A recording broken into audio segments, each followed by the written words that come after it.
Welcome to the Decentralized Opportunity Podcast. I'm your host, Tanner Lytle, and here today I'm joined by Philip Zock of Nightfox Audio here at his beautiful studio, The Grid, in Lincoln, Nebraska.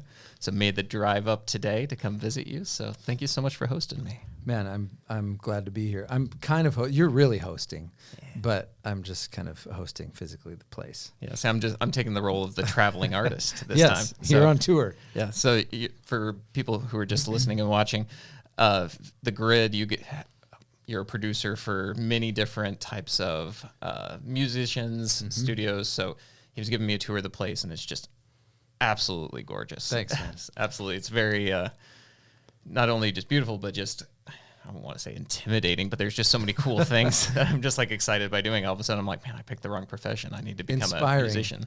Is the word I would hope. There we go. Intimidating, maybe there's a lot of buttons. Yeah. But like we were discussing as we were in the studio, there's so many buttons and they're all lined up. But if you can just understand one line, you can kind of understand that line every time it happens. So yeah, man, thanks for being here. I appreciate it. Absolutely. So we are here to talk today about your software company, Nightfox Audio. Do you want to quite quickly just kind of talk to the audience here, explain what it does, what problem it really solves for your customer, and how is that different from other solutions out there? Yeah, and we're right into it. Absolutely. So I'm a music producer. I make records. I write a lot for film and TV, and I produce for other artists. And the thing that I was constantly running up against was it takes time to craft a really cool and creative sound. If you want the rich tone of a cello or something, you got to bring somebody in, or you can play one of the instruments that exists. And there's a lot of virtual versions of cellos that exist in the world. But I was always looking for something kind of unique that has a lot of character. And so my other thing is when I write a melody or when I'm creating a song, I like to stack things up.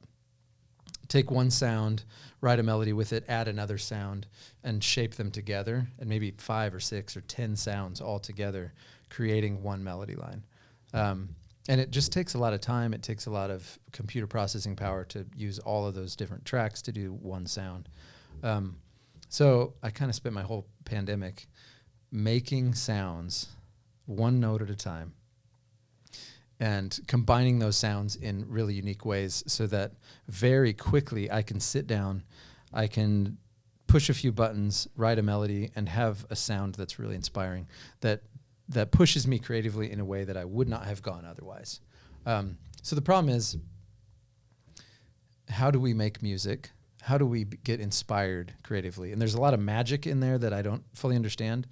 But this is kind of my attempt to remove some of the roadblocks to creative, the power of creativity and the power of songwriting. So I created this plugin that combines those sounds in unique ways and is really easy to use. And you can almost treat organic sounds like a synthesizer.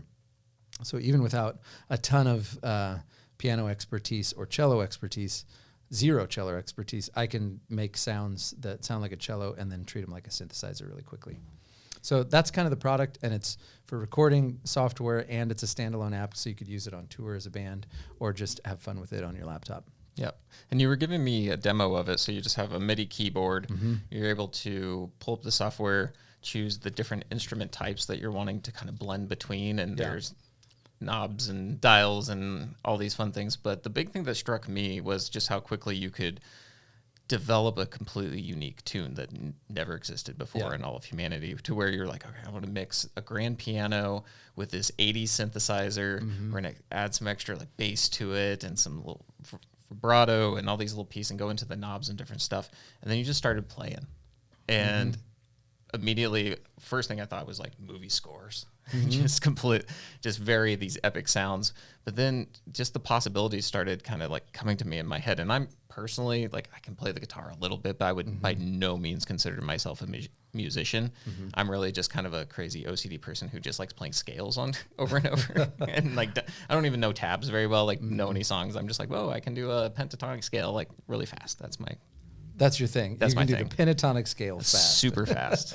I can memorize like exactly where the notes are, and I can get in between, but I can't play any basic songs. But what's exciting about that is like as long as you know like certain chords and certain types of things, you can build really unique sounds and what feels to me like actual music and real scores very intuitively. Mm-hmm. And that was the other thing where the accessibility of the app, I feel, is going to breed a lot of creativity that has never been done.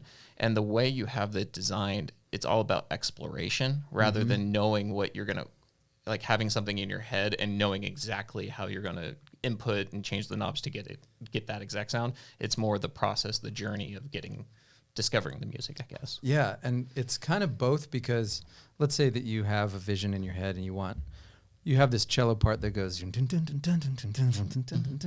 can get that, and it can be that cello sound that you're hoping for with a little reverb and some drive or whatever. But then suddenly you get that sound and you start mixing in a couple other things and you're like, oh, now I'm going somewhere I didn't expect, and I love it. I'm into it. And my whole process as a producer, like artists come into the studio and you have a limited amount of time to capture that lightning, right? So somebody is there, there's a musical idea. It's like, oh, what if we did this? And then we try it, we plug some things in, and we're trying to figure out how to get that cool sound that they're wanting. There's like a window where it feels really magical and interesting and inspiring, and you have to capture it right then. And so my journey as a producer is, how do I get really good at, and I'm always learning this, like every piece of new gear I get, I just use that piece of gear until I know it so well that I can pull it up, and then I forget, of course, and I have to get the manual back out a couple months later. But how do I get to a place where I'm removing all of the impediments that could hinder us from capturing that magic right then in that moment? And so a lot of my time as a producer has been spent like figuring out those ways to remove that creative impediment. And so my solution, the solution of building an app that, like you said, is intuitive. You can move a couple knobs and feel like, oh man, that's so cool. I've never heard that sound. I've never created that sound before, but suddenly it's pushing my song in a really interesting direction. What's really great about your product in particular is it has that visual aspect to it, where you can actually see a visual graph of the sound rising, falling, going through. And so as part of that magic that you have in the studio, that small window, you can have someone who's maybe more of a visual learner or sees things visually, because every artist is different. Some are, just pure audible. I would imagine that's more with actual musicians than art, like visual artists, different things. But you can see it represented in a different way that you never understood before, and you can finesse it ever so much better. Because again, it's just turning a knob is a different experience than actually seeing a visual representation of how that sound moves through time. Yeah, and I probably spent 15 years making music, and I knew what resonance sounded like. Like you have cutoff, which is kind of like the treble knob on your car speakers or whatever. You turn down the treble and it gets kind of darker, right? It rolls off the high end. And then there's resonance that's coupled with that cutoff knob, and I always knew that it kind of made that a little bit sharper, and I didn't know exactly what it did. But then in the plugin, I was rolling off the cutoff, and I turned up the resonance, and there's this little peak right before where it starts to drop off. Like, that's what resonance does. It's like, I knew what it sounded like, but to see it made that experience. It was almost like my plugin was teaching me how audio works. And it does that in a bunch of different ways too, with like attack and release and some other things that are really familiar on a synthesizer, and you just turn knobs and you hear it. But to see it actually on the screen with the pixels moving, it really does help. Well, and our senses are so intertwined. You're using terms like darker. Yeah. Well, that's a visual term. So if you can start seeing sounds, whether it be in waveform or, again, I really like how you have represented it reminds me of the graphs in Photoshop. With how you can see how the lights and the light waves and different things kind of turn. So you can do the similar thing with sound. And then as it's playing through, you can see little peaks, valleys, and hills, and swishing around. I don't know the correct term. Swishing around, I think, is the exact, like, sometimes I turn the swishing around stuff down. Yeah. So for me, seeing that, all of a sudden it gets my creative juices flowing. It's like, I can tweak those, go there way better, way more accurately, and again, creatively wise, like get a much better result than I could if it was just a few buttons or a toggle switch or different things like that. Yeah. And that's, again, part of it. The reason it's set up that way is because it helps whoever it is creating, A, do it quickly, and B, maybe more effectively because you can connect visual and audio together to craft that sound that you want. And with your just product, removing impediments. Absolutely. And with your product too, it's not just built for the recording studio. It is, you can do live performances with it as well. So all of the sounds that you create, you can save as presets. And then if you were going out to do a live performance, you could bring your MIDI keyboard, get it all set up, and actually perform it live in front of people. Can you kind of explain that? Yeah, it's amazing because I have my cousin who has the same name as me, which is annoying, but also kind of cool. He tours doing like classical performance of piano, solo piano stuff, and it's classically trained, but he does really cool looping and stuff.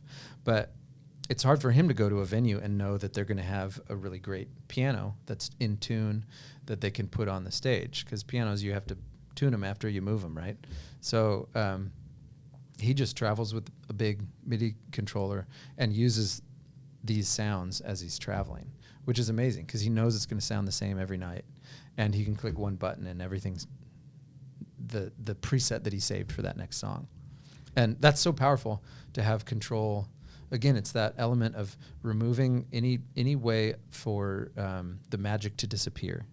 And if there's something wrong with the system, if there's something wrong with the piano that you show up to play, or if they brought in some crappy old piano that doesn't have the same settings that you're used to, sometimes that's fun to overcome those obstacles, but to give you the tool that makes you as creative as possible. That's my goal.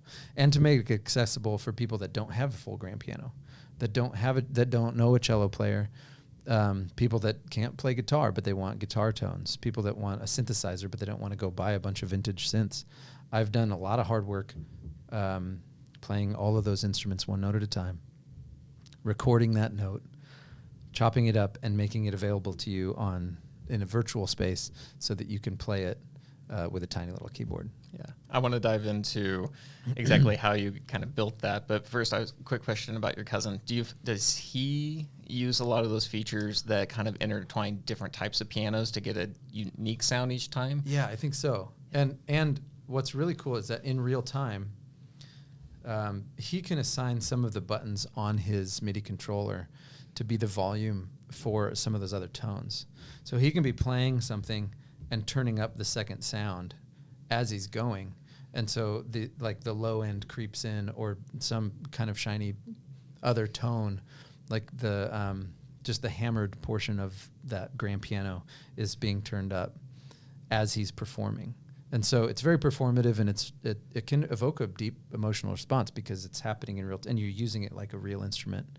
And they all sound like real instruments unless you want to sound like synthesized digital versions of those instruments. Well, and you were saying too, it's like, because you were telling me, it's like playing two separate instruments at the exact same time and the exact same accuracy, 12. Yeah. And you can mix in between those at any given time. So, which is completely unachievable in real life. Yeah. So, but it gives you that unique power of building these sounds that in the real world could never actually be achieved, right? Yeah. And they were achieved all one at a time. And then as I press a note, I basically have command over these 12 instruments, these 12 players that play exactly when I tell them to play, and which you couldn't get 12 instrumentalists to really lock in that tight. Maybe you could, but anyway, you're blending these things, and suddenly you're like, man, it sounds so real, this instrument that's a combination of like this 10-foot grand piano that was recorded in this huge church with like 12 mics, and it took hours and hours, plus this little upright piano that I used mallets on each string, and then another smaller grand piano. I took loose guitar strings and I laid them out over the strings of this grand piano, so they're just like kind of loose sitting on top. So when you press a note, it's kind of they're shaking all of the strings that are sitting on top of the strings. And so you get the combination of all of these tones. And you hear that and you're like, that sounds kind of weird. But then you hear it like audibly and you hear that vibration and you can tell that's a real thing. That's not somebody simulating the vibration of a tone. That's a real tone that was sampled uniquely on each pitch. And there's something about human beings, I think we love the humanness of that, like how imperfect it is and how unpredictable it is. And that sometimes is what evokes just the right emotion for me to write a melody on top of that, to push me into a creative space. So to create these sounds, you're recording one by one every little note. Is that correct? Can you kind of go into the weeds on that a little bit? It might give me a little PTSD, but yeah, I'll go there. Well, you're saying this was like a pandemic project, right? So major pandemic project. So if you take an instrument, a lot of times what people will do in this space, if you have a piano that has 88 keys, you'll play the bottom key, you'll skip 5 or 6, play another key, sample that, skip 5 or 6, and then you can digitally alter the key to fill in all the notes in between. So then ba-da-da-da-da-da are all the same sample, just pitched. And we don't do that because I feel like if you're playing a chord, ba-da-da, those all should be unique samples, just like they are on a real piano. And so the sampling process, because I think of it that way and because I appreciate using instruments that are sampled that way, takes a lot longer. So I'm playing one note, letting it ring out. And then I'm playing it a little bit harder, letting it ring out. So 5 different velocities and then 4 versions of each velocity. So that's 20 samples per note. And those samples on a grand piano could be like 40 seconds long. So 40 seconds later, I let my finger off and do it again. So thousands of samples for one instrument and hours and hours of tracking and then hours and hours and hours of editing on the back end. Yeah, can you explain like how you actually go about recording a grand piano? Because it sounds like quite the ordeal. So the one that we did was it's just this massive instrument, and I put 12 mics on it, really close ones, some far, and then all the way up in the balcony, like 150 feet away, I put 2 mics, and so they're getting the sound from the whole room, and so that's 8 hours of recording that really beautiful instrument, trying to capture how cool it is. And then I bounce down the room mics separately so you can just bring in like the room sound. And you can get that close, really tight, like your head's inside the piano feel. Or you can get that big room sound that has taken 150 feet to get there.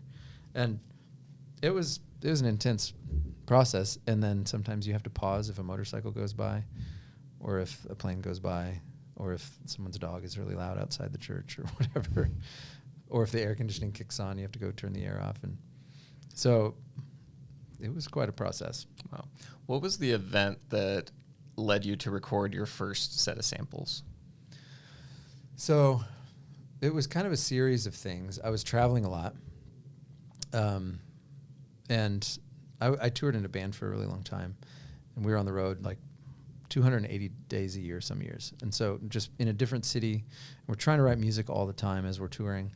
And the tools that I had access to were good, but not like super inspiring. And I could tell I was hearing those same sounds on other records on the radio. And it's like, man, I just want my own. I just want to be in my studio and make my own sounds. And so creating my own sounds in the studio and then putting them on a hard drive, it changed everything. Because then I had all these tools that I cared so much about and had like been buying for the last decade. I had them on a hard drive and I could use them wherever I was going. And so I think the first one was this really cool vintage piano from the 70s that we toured with.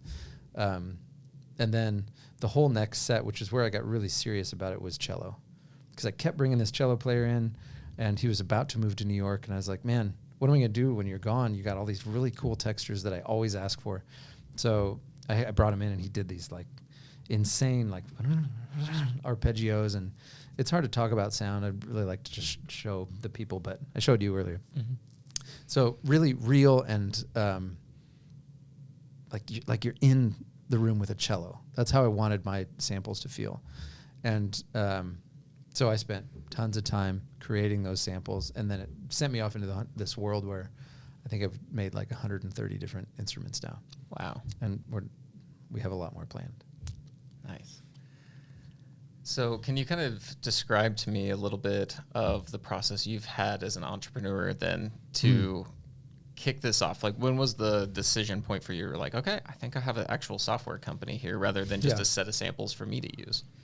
Yeah, I think I was just hearing from a lot of my friends who were producers who would be in the studio. We'd be collaborating on something like, dang, that is such a cool sound. What is that? Well, it's just my sample of cello.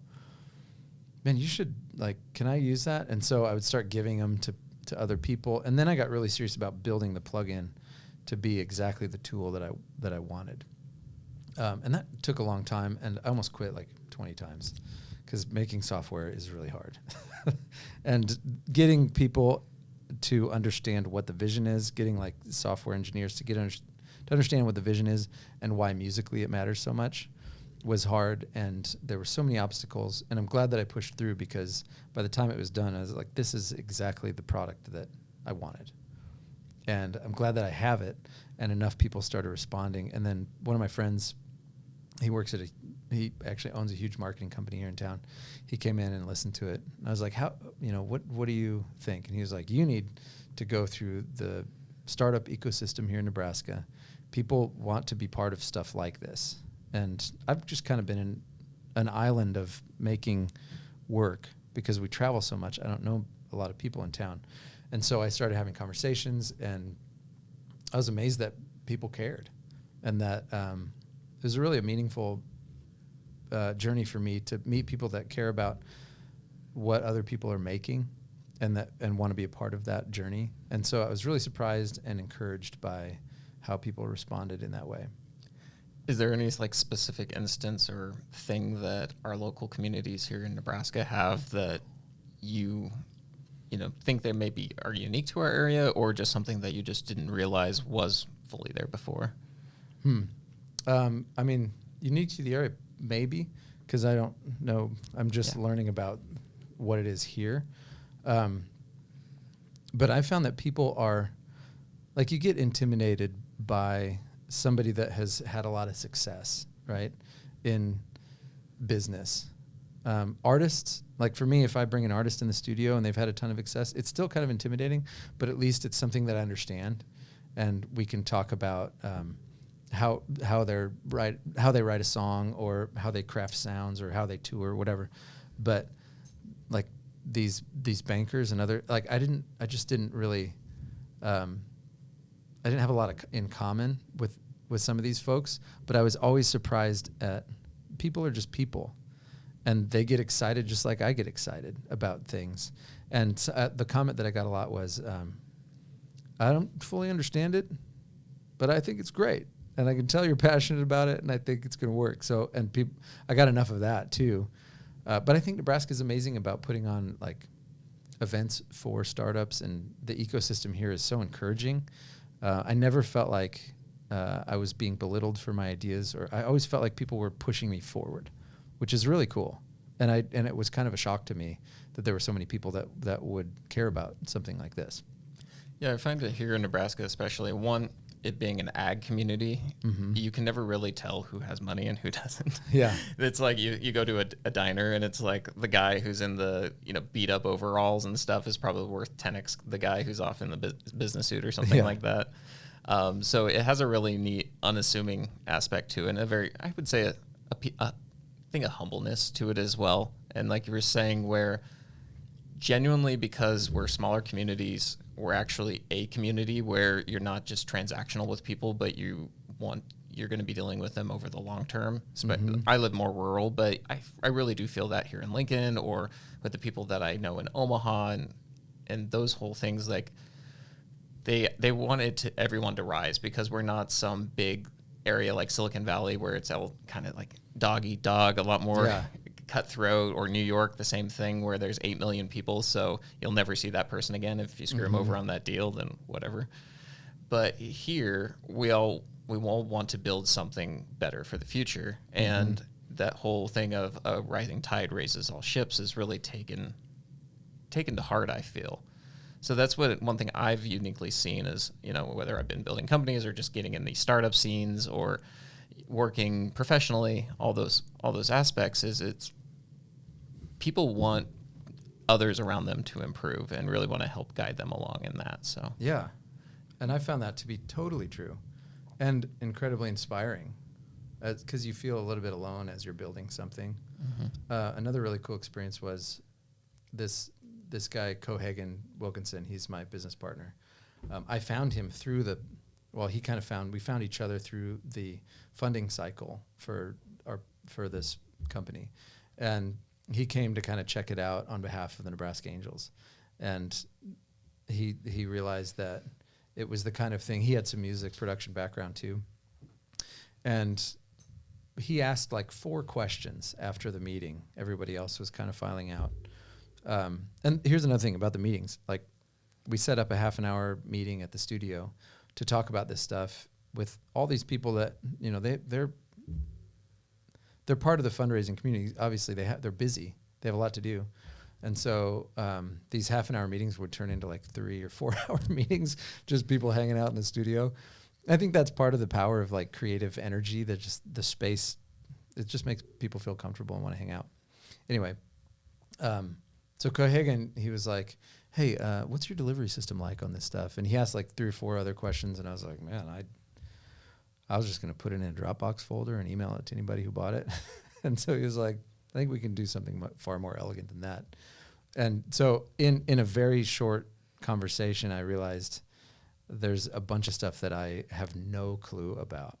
The art side, the creativity side, I'm dialed into, and I know what the user experience should feel like, but I just don't know a lot about how. We're learning all these terms like API and CDN, and like I didn't even know these things existed, and I'm glad that there are people who care about this stuff. And so my business partner, he cares a lot, and he brings this whole energy and aspect to it that I had no clue was going to be a problem. And so there's all these obstacles that because of his expertise and his background, he can step in and crush it. So I've met amazing people who've just pushed me in the right direction. And so I know that Nightfox Audio is 100 times better than it would have been if I had just continued doing it on my own. Absolutely. And going into what Cohagen brought into it, what you were showing me is the transition from it being like a product-based technology company to being really like a service platform-based company. Can you kind of describe the future of where you're wanting to take things? Yeah. So something that was really cool, like I said, I was going to put my plugin into a Dropbox folder and then email it to you and email you the one code that's the same for everybody, but they don't know it. That was my plan. I was going to just let everybody use the same like auth code. But we ended up strategizing this app that is like Creative Cloud, or it's like the Nightfox. It's called Nightfox HQ. It's the central spot that you open up, and it will download and install all your plugins. You sign in with your Google Auth, and it knows what plugins you have access to. It knows what needs to be updated or needs to be downloaded. And additionally, which is amazing, it shows you all the products that you currently don't own from us, which is a big deal for me, because then we release 3 new plugins, and anybody who's bought any of our plugins automatically knows that we've released 3 new plugins because they're sitting there. And you can install them or not. You can free trial them. And just having that access to our stuff will be, I think, amazing as we grow. What about becoming something like the Steam or Epic Game Store of music plugins or something? Is there a possibility of that? The main reason we built it too is because eventually we'll be offering subscription support. For people that hate subscriptions, you can always just buy a perpetual license, which is great, because a lot of producers, I think, record producers and artists are anti-subscription. That's starting to change, and I think a small plugin company has no access to the ability to do subscriptions unless you spend a bunch of money somewhere. So the platform that we built could be the place that you use as a small plugin company to get subscriptions to all the people that want to just pay $5 or $10 a month for your stuff. So yeah, could we be the Steam of? I would love that. That would take a lot of additional work, but at least what we've built, it lays the groundwork for that to come. Well, so much with your products and stuff is, again, just building like ease of access and accessibility. So I really like that vision of not only now you have anyone who can be a music producer, but maybe if they have their own tools and different things like that, to be able to share them without having to spend so much money and time and effort on software from the get-go. And it hopefully gives them access to a big audience that could benefit from their unique plugin. And we would screen the plugins really hard if it came to that we're selling third-party stuff, to make sure that everything that people could trust the Nightfox universe to share great plugins with them. And so all the stuff that we would have available there would be like, it really will benefit your creative experience. So I want to go back to that idea of a young person or a person of any age, really, who wants to become a music producer and use your software. Yeah. So tell me what you kind of feel like music creation and things like that, because now the bar is being lowered, everything's becoming more accessible. What do you feel that music is going to trend to moving into the future with access to tools and stuff like this? How is it going to change? Ooh, I don't know how it's going to change. A lot of people are scared about it. A lot of people are, like, I just saw Bryan Cranston shouting with a bunch of writers on the writer strike about we're not robots, and he said we're not going to let robots take our jobs. He was saying that to the powers that be that are paying them or not paying them for writing. And I think it's all the stuff right now that's happening in music with AI is not great. Like you showed me some stuff. Yeah. So I was showing you before we hit record, there's a new platform that's just some, I don't know, thing on Discord. It's a little trial thing that they're developing called Chirp. And you can put in just like a text block. So you can have ChatGPT write some lyrics, and you can put in like chorus or verses and stuff like that. And then it'll just dynamically generate like the music for it in whatever genre with lyrics and an actual singer. And it's not great. It's not great. Not great. But you can see the potential there, right? It's like a demo. To me, it sounded like a demo of a band that is struggling. But with like maybe a year from now, it will be great. Yeah. And what's that going to do to my job as a producer, as a music creator? A lot of what I love to do and a lot of the stuff that I've had the most success with in the past like 7 years is writing songs that I love, that are emotionally real for me, authentic songs that I just make it exactly how I want it. And then I turn it into this licensing company who connects music to, it's called sync. So when video and audio are synced. So commercials, film and TV, like trailers and TV shows, all that stuff. And that's where I've made the most money on music, because people aren't paying as much for music now. You have to get millions of streams to go out to eat, once or twice. But no, that's not true. You could make good money on millions of streams. But so sync has been a world that I really cared about. And is that going to disappear because some music supervisor who's making a Nike commercial, instead of going to pay for a custom sync, he just has that AI thing that he clicks, like inspiring big beats, R&B with these 4 influences. He clicks create, and then it makes exactly the beat that he wants. Is that going to exist? That kind of takes over a lot of our jobs? I hope not. Yeah, we're seeing stuff like that on the artist side with visual arts, like painting, illustration, stuff like that. And there's a huge big debate on it. Not only are we having like the Screen Actors Guild, the Writers Guild having issues with things like ChatGPT that can write scripts. Again, not good scripts, but there's a certain amount of like finessing that it can do right now that makes people exponentially more powerful. Yeah. But with the AI tools and the visual side, so there's Midjourney is one of the biggest one, and there's a lot of game studios and all these things that are already starting to adopt it, because you can have one artist, rather than taking, let's say, like 40 hours to do this painting or something like that, they can generate thousands of images of comparable quality in the same amount of time or way less. And it's something like 100 to 1,000 to 10,000x less amount of time that it takes to make these outputs for these things. So a lot of these companies are like, why would I hire an illustrator and pay $500 for it or $1,000 or $2,000 for, let's say like a magic card or something, when I can just generate the art for the illustration for that automatically. And it's really going to change, at least in that world, like how people value stuff. There's going to be companies, of course, who want original art. They want to work with artists. They want to support those communities because there's different subsets. But if it's like a personal project, like you're writing your own book or you're making your own little game or you're building your own album or making your own home movie, you know, there's no actual commercial application, but maybe it's just a little personal thing. All those opportunities to hire a friend to do the art or the local person or some other thing to get someone to do it for what is oftentimes people's gateway into building their careers into it before they can do full commercial work. I think those spouts are going to be turned off, and it's going to be interesting to see how things develop and how people actually grow in their careers as artists or musicians or filmmakers, things like that. Yeah, and I think about it like when the computer came out. Well, I'll back up even farther. When my great-grandpa, my grandpa's dad, electricity came to their street, and he would chop down the poles because they were putting them on his land. And he was like, electricity is the devil, he thought. This is my great-grandpa, who I never met.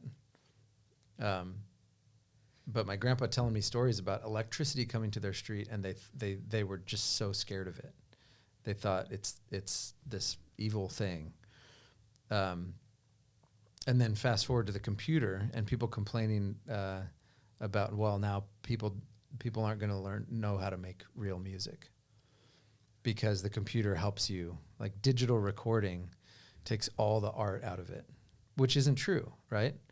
Because of digital recording, there are people now who have access to make music that couldn't make music before. And they're really writing great songs and bringing nobody can write this. Nobody could make the art that you make. Nobody can write the song that you want to write, right? And it's important for us to bring our art to the table, I think. And so digital versions of songs, or just the DAW, the recording software that brings on your laptop the ability to capture your vocals, to make a bunch of beats, to record instruments. A while ago, that was frowned upon, right? Like you should learn how to play an instrument. And actually, since we've launched our products, we get a lot of hate online. Like these people who step in and like, how about this? Learn how to play piano. Like, well, okay. But if I knew how to play piano really well, then I can play piano. But what about cello? Because I want to use cello on the track. I don't know how to play cello. Should I also learn how to play cello? So having access to these tools gives me the ability to play cello like that or like this, or to draw in the notes and have something in my head and have it come to life in a really beautiful way, and to express my art more specifically than ever before, right? So then AI comes along. Now, how do we interface with, is it the same as the digital recording setup in that we just have to embrace it, or is there something about it that's not exactly the same and it does have the capacity to destroy the art form? I can't answer that question, but I know that some of our stuff has a little bit of generative, like you click, and I didn't actually show you this, but it has like a melody builder where you can set the key and click generate, and it writes a little bit of a melody for you, and that the cello is playing or the piano is playing, and you can click through until you find one that you like. And it's basically just taking the numbers in the scale and restricting any of the notes to those numbers, and then automatically plotting different versions. So you can go through and really quickly come up with a cool melodic idea. And that's kind of AI, but it's kind of not, but it's just it's a tool that's helping you get into a creative space and make something interesting. So is that okay? I think so. Yeah. And it's pushing you into a cool place. Yeah. It's such a spectrum, right? And I've been trying to think about this, and it's it's how much abdication of decision making are you using for your tools, right? So a lot of these AI things, I think, reason a lot of people. So there's two reasons why I think most people have issues with the AI tools. One is, where did they get the content that they build off of, right? Yeah. So if they're sampling music, well, clearly they're sampling musicians, and if it's current, like with this chirp, it sounds like modern rock songs or rap and all these things. Well, those aren't in Creative Commons at this point. So they were clearly sampling copyrighted music and then using them outside. Same goes with the artist community. They scrubbed things like DeviantArt and ArtStation and all these places where you have professional artists post their work to be seen, but not used for potentially other sources, whether it be commercial or non-commercial uses. So there's that portion of it, like, where is the data coming from? But then it's also the being afraid of kind of like replacing your decisions for having a machine do that instead. Yeah.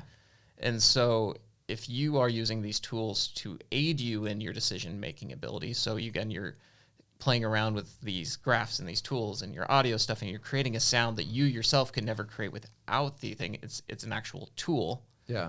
And then, but if you're just typing a prompt of like, mix a cello and a grand piano and give me a beat that's similar to this person, well, there's none of that magic in with it, right? So I think about how we're skewing with technology, and what's really exciting about it for me is you can have somebody who is very new to these things. Maybe you only know how to, like, you're interested in this world and you just want to kind of learn it. Well, now you don't have to understand what this giant board in a production studio actually does. Like, what every knob is. You don't have to memorize those things. You don't have to learn to play the cello, like you said. One of the cool examples you showed me, I'll just share with the audience here, is I was like, well, in my mind, this is funny because I was like, oh man, this is probably hard. It's like maybe a far off future. And I'm like, what if you had like a guitar riff, like you recorded prior, and then you wanted to turn that into a grand piano or a cello, and you're just like, oh yeah, you can do that. You just throw it into Pro Tools, it converts it to MIDI, and there you go, and you can fine tune it all you want. And I'm like, oh my gosh, that's amazing, because I only know how to play guitar, but from that I could play grand piano, I could play the cello, and like you were saying, well, you can also have them play at the same time, kind of weaving in between and doing all this. And I'm like, wow, that's access to stuff that, again, before even the top musician producers in the world wouldn't have had access to these tools. It's kind of like the best person. An average person today eats way better than a king did back in the 12th century, just because of how well everything's improved.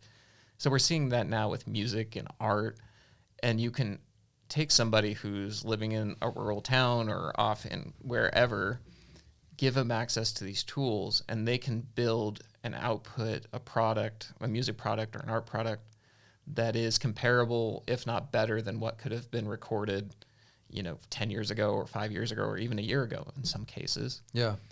And them bringing their own special flavor, their own unique decision-making, like you're talking about, can create just such a unique product. But if you don't have that decision-making in there, you don't have that unique human flavor, it does feel a bit soulless. So I think that's where we're safe, but also where it's a little bit scary at times too. And who knows what's going to last? Like you look back at music and the songs that have stuck around for, like, Bach and Mozart weren't the only people making that music back then, but there are only a handful of names that have survived. And there's a bunch of pieces that we're all familiar with. And then same thing with like the era of the Beatles or even pre-Beatles stuff, that there's stuff that's always going to survive. And 100 years from now, what is going to survive from our generation of making music? That's interesting to me. Does our art need to last? Does it need to have a legacy? Or I think making it, for me at least, this has been this is something I think about a lot. Like, I know for certain that my grandkids probably won't hear all the songs that I've created. My kids maybe not even will hear all the songs that I've recorded. So the idea of having a legacy that lasts forever, even these bands that do have a legacy that's lasted for such a long time, I think the making of the art is part of the success of it. And that's where I'm trying to, like, as when we're signed and we're like getting our songs on the radio and we're seeing the numbers of how many millions of people are listening to our songs right now or whatever. That, for some reason, that didn't feel any different than just playing a concert for 150 people that really loved us, you know? And then those concerts that got bigger and bigger of people that cared about our music, it still was like about each person that cared about it. And so making the art itself, the success has to be defined by the creation of it and giving birth to something that you really care about and like pouring your soul into it and making it as unique and authentic and honest as you can. And I think that will always stick around in the same way that vinyl's back now, right? Or cassette tapes, because there's something about that like physical thing that people appreciate being in such a digital world all the time. So I think even if AI are writing all the songs we hear on radio in 10 years, there's going to be something really special about when somebody picks up a guitar or picks up a cello that people will always gravitate back towards the realness of those things. And that's what I try to capture in my instruments, even though they're digital versions of them. I want it to feel like it started in a place that's real and genuine and then leads you into that creative pathway. Yeah, well, I read something that majority of the content, I think it's 90+% of the content that is consumed online was generated within the last 24 hours. So if we look at like YouTube videos, tweets, podcasts, things like that, almost everything is just hot takes created quickly. So I'm wondering with what you're saying too, if what really matters and what really resonates, especially in the music space, things like that, are actually portrayed back, not in the digital world, but into the analog. So it's live performances, it's meeting with people, it's creating those content, it's the actual process of creation and sharing that out for that moment. And maybe the trend will be not as much about legacy, but going back to live. And it's almost full circle. So if you think back when recordings first happened, so you actually had was it Thomas Edison and the first type of music player that he recorded, all the opera musicians, which was like hated it because their whole thing was, you need to hire me to come to your town so I can sing live for you. And the recording cylinders that Thomas Edison built made it so they didn't have as many opportunities because anyone living anywhere could just buy that cylinder and listen to them sing at any given point. But now we're hitting the opposite end where there's so much created so fast, there's no way of consuming it all. So you need to actually understand what you value. And then as a person who wants to consume any form of content, what actually resonates, what's worth your time, because when there's everything, you actually have to distill that down into what you actually want to spend your time and energy on. And then I feel like that will translate to go seeing like somebody live, going to maybe buy something from them at that moment so you can listen to it on the way home rather than there, because that spark is more present, and then you'll have to go chase that later rather than just the one thing that you would have listened to over and over again, perhaps. Yeah. And what's fascinating to me too, in this era, any one of us can build a little kingdom that is the people that care about what we're doing. Whether that's if you're like the guy who carves tiny little wood animals, you could have a following and you could share those animals with the people that care about you and sell them and do workshops. And so that is really inspiring to me, because no matter what it is that you do, if you're good enough and you care enough about it, you can draw people to your talent, and it can make room for you. And that's why I care about art so much, because some people that medium is exactly what they need to get them through whatever difficulty they're having. I made a record, and it was almost this therapeutic way for me to overcome a lot of insecurity and a lot of feeling like I was going to accomplish a certain thing and failing, or that success didn't feel like I thought it would feel. And so I made this album, and it was exactly the album that I needed to make at that time. And I think because I cared so much about it, when I put it out, it just blew doors open for me as a musician, because I had poured so much energy and of myself into it. And that's why I'm excited about the state of things right now. The tools that people have available to them can really empower them to say what they want to say in the way that they want to say it. And in the same way that you take a piano away from a pianist, how can they perform? So I want to give people tools to help them perform the things that are happening in their brains and in their souls. I heard a cool thing. Art is the way we decorate space, and music is the way we decorate time.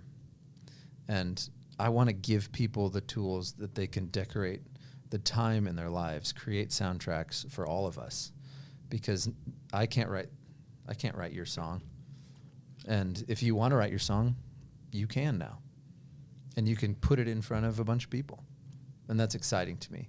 And so even the AI tools that are coming out, if, like you said, if it can be something that you are using and making creative decisions, it's just helpful. It's a really helpful way for you to get into art.